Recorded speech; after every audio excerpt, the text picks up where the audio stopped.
Years here now, talk about the weather situation because it's another one of those days here where it just, unusually nice and springy for January, but that's changing. It is. So we do have some changes on the way, and it's going to arrive later tonight. So today has been very quiet. Temperatures have been a little bit above normal. We were back in the 60s today. A lot of people appreciate that this time of year. Always nice when we can get that warm. Temperatures made it to 67 degrees officially at DFW.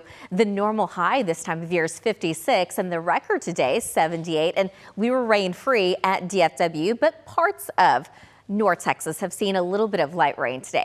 Right now we're still sitting at 62 degrees and it's a little breezy, but today that wind is coming in out of the southwest at 20 miles an hour. We're at 66 degrees in Denton, but we've already dropped down to 59 in Fort Worth. We're at 66 in McKinney, 63 in Mineola, and 62 right now in Canton. Satellite and radar showing all the cloud cover that we've had today, but certainly a few breaks here and there, so not completely overcast. You also can see the showers have been kind of broken south of the Metroplex today with a few showers just to our south and west, but that's all it is. Just a few showers. There's no lightning, no severe weather, nothing like that.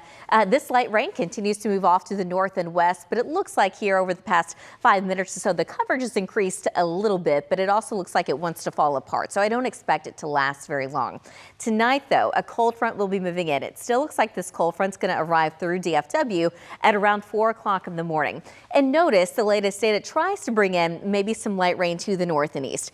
There could be a few sprinkles, I think mainly north and east of the Metroplex, but for the most part, not really talking about any measurable rain. What we're going to notice behind this cold front is the wind. This wind's going to be out of the north-northwest, gusts to 35 miles an hour. As we go throughout the day tomorrow, I think we're going to see a mix of sun and clouds. By tomorrow evening, still a little bit of wind, but that wind will start to subside. So for your Thursday morning, we are expecting lots of sunshine. It's going to be a little cold, but we're also going to have a lot less wind.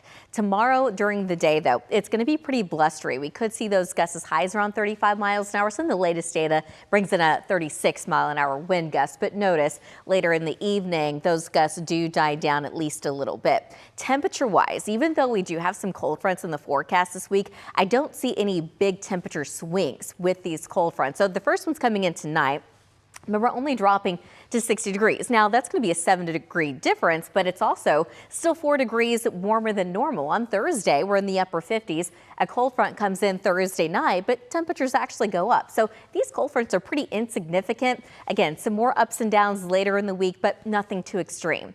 So for tonight, we're going to be partly cloudy and it's going to get pretty chilly, but for the most part, it does look dry across much of North Texas as we drop into the mid-40s. Tomorrow afternoon, kind of a mix of sun and clouds. We're looking at that high of about 60 degrees, but the wind is going to take over the headlines tomorrow. It's going to be pretty blustery. A lot less wind on your Thursday and more sunshine with highs in the upper 50s. On Friday, the wind starts to pick up a little bit more out of the north again behind the next cold front. And then we're going to have less wind on Saturday with temperatures in the mid-50s. Now, fast forward to Martin Luther King Day and temperatures look pretty seasonal, upper 50s. It looks dry, a little breezy, partly sunny. The second half of the 14-day, it still looks warm, at least for the first half, and then the last few days look a lot cooler. But as far as rain chances, very few of those over the next couple of weeks.